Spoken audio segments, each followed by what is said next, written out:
Yes, indeed, it has grown to become a nice big family of X vehicles from BMW. I am in Spartanburg, South Carolina in the United States, where most of these cars are made, and it is the new X4 that brings me here. Welcome to the Car and Bike Show. I'm Siddharth Vinayak Patankar. Details on this car coming up.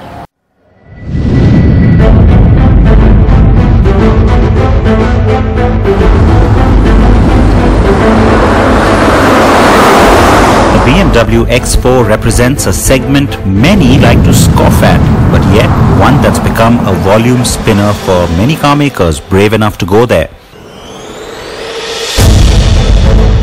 The X4 was conceived as a baby X6 and more like an afterthought when it first came in 2014, almost as a variant to the then second generation X3, a car that was already at its midlife point. But when BMW went in for the new generation X3, it also decided to go ahead and make a new generation X4 too. So, a new model change coming just 4 years into a car's life is a surprise, but now you at least understand why it happened. And by the way, the last car sold over 200,000 units worldwide. Right, so what is the new second generation X4 all about then? I'm in Spartanburg, South Carolina, where it's built, to find out. Call it the sportier alter ego of the X3 because that is what it is. Its coupe styling with the sloping rear and flared wings do say that for sure. But it also gets a firmer suspension, wider rear track, bigger wheels, while maintaining a fair amount of, dare I say, practicality.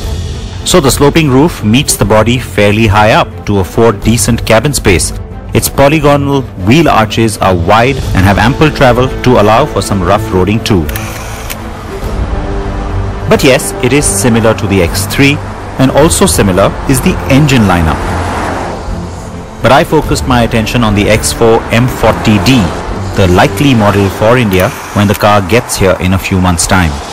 Also, to quickly get it out of the way, the X4 will be a niche offering in India, positioned above the X3, and like I said, with just one or maybe two engines, with only top-end trims. So being positioned just a little bit higher than the X3 and also being the latest in the X lineup, of course the X4 gets everything new in terms of all the gadgets and all the fun stuff on the inside. So, you know, when it comes to the virtual cluster or the gesture control, you've got all that pretty much down pat.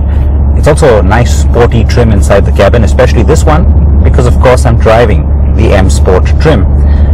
Cabin itself is a little bit roomier and therefore more appealing as well compared to the last cars. In fact, you get 27mm of enhanced legroom as well.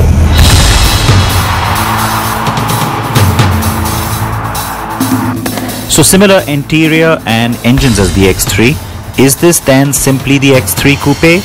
Well, it's a completely different tuning on the chassis, and so you get a much stiffer car. The M Sport badge brings adaptive dampers to the party, which really show up when you corner the car hard. Now the X4 shares its chassis and most of its components with the X3, but there are a few specific differences thrown in to give the car a more agile, more sporty character, which is non-SUV like almost. And so the variable sport steering is a big part of that, because what it does is at higher speeds it gives you a lot more adaptability and the car becomes more intuitive. I drove the X4 extensively on roads that crisscrossed the South and North Carolina border. I got a fair share of narrow roads, broken roads, country roads, and some smooth highway too.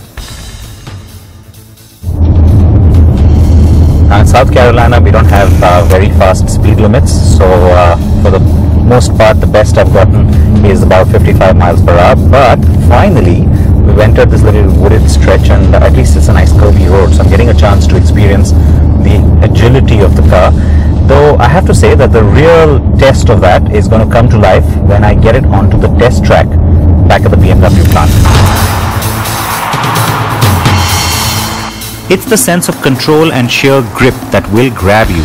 At lower speeds, the car's steering is a bit heavier than I would have liked, and its gear changes are dulled when you put it into comfort mode with an excessive delay in changes, especially when using the paddles. The four-wheel drive with its variable torque split does the job well though, to send torque back when you step on it, and the car will get you out of sticky spots quickly. In sport mode, it is quite the hoot, though the XDRIVE 30i was a touch more responsive. Yes, that petrol variant is also being considered for India, though we are likely to get just that top-end diesel at the start, like I already told you. Now you guys are probably really tired of hearing me saying this, but levels of refinement and more car-like experience on SUVs, I mean, these are two things that just keep going up and up and up from pretty much every manufacturer, especially manufacturers like BMW. So the engine, wow, it doesn't even feel like a diesel, to be very honest. And yes, I have to say extremely refined, extremely satisfying too, in terms of its power delivery and the ample torque that I have at hand. We got rather lucky finding this little aviation company as we drove along. Its kind proprietor was generous enough to allow us to let the X4 pose alongside this beautiful and vintage 1946 Piper Cub light aircraft. Now, of the 6X models, 3 of them are Sport Activity Coupes, and this of course sits in the middle of that lineup, so I don't have to tell you why it's called that. You compare to the X3 and you see how significantly different this car is. So it's grown in length, in width, and even the wheelbase is longer than the first generation of the X4. And of course, you've got a lot of muscle up there in the hood, looks nice, a lot of muscle here on the side flanks as well, which has been well sculpted. And then back here is where of course everything dramatically changes. And unlike the last car, where you really have to look twice to say, is that an X6? The tail light and the rear is very distinctive and gives the car its own character. But I still struggle to find sheer beauty in that metal because, let's be frank, that segment is just weird looking. GLC Coupe and Range Rover Velar notwithstanding.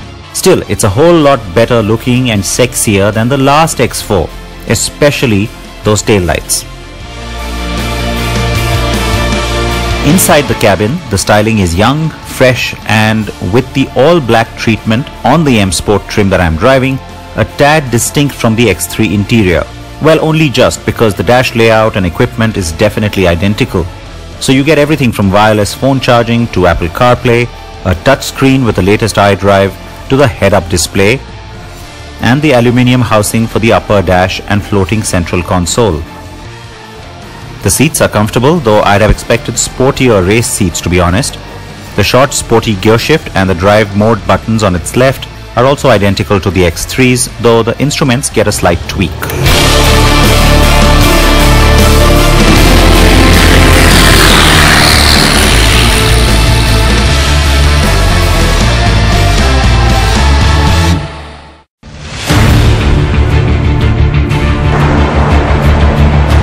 So on to BMW's test track at its plant then. The small track had 2 sections, the circuit-like track with bends and curves and some small elevation changes, and also a skid pad for testing it in the wet.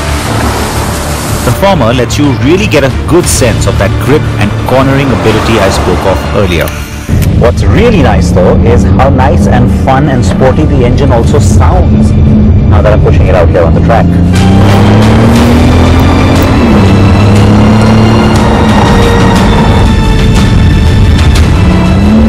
I think the stark difference between the last generation or the first X4 and this one is that it's not just sporty in its overall appeal or styling, it's also definitely a lot more dynamic than the last car. And yes, of course, having the M Sport trim helps that cause even more, because on this one the adaptive suspension is standard.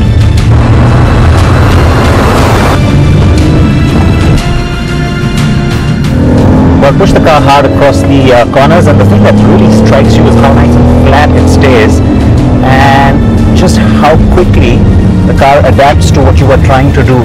And it stays close to the ground, and this is where the fact that it is a coupe and very different to the X3 also really comes to the fore. That done, it was time to get into the wet. And even though I had done this with the X6 4 years ago at this very location, it was way more fun in the shorter, smaller car. We got the chance to drive with traction control on, partially turned off, and then completely off. I have to say, in these situations, the steering really shone bright and did not seem heavy at all, thanks to the variable sport steering, no doubt. That does really well at higher speeds then. With the track bits done, I had some time left to get more miles down on the X4, and so I set out on the highway once again. Now the 40D is the most powerful diesel. Of course, the range starts with the 20D, not surprisingly. That is not being considered for India. Now, personally, I would think that's a mistake, because of course I'd love for all of you to have all the variety out there, but given the way the competition has mapped the coupes, they're all positioned as these niche high-end offerings. Look at the GLC coupe, for example.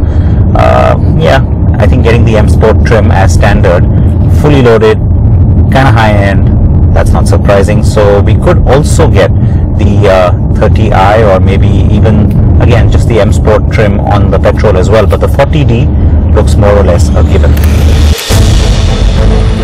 So expect the car to be priced at around 60 to 65 lakh rupees when it gets to us in early 2019, and it is expected to be assembled at BMW's Chennai plant just like its siblings. A welcome addition? Yes, to an extent. But I wish BMW would think of its other sports activity coupe too. The gorgeous little X2. Well, sadly, that is ruled out. For now, anyway.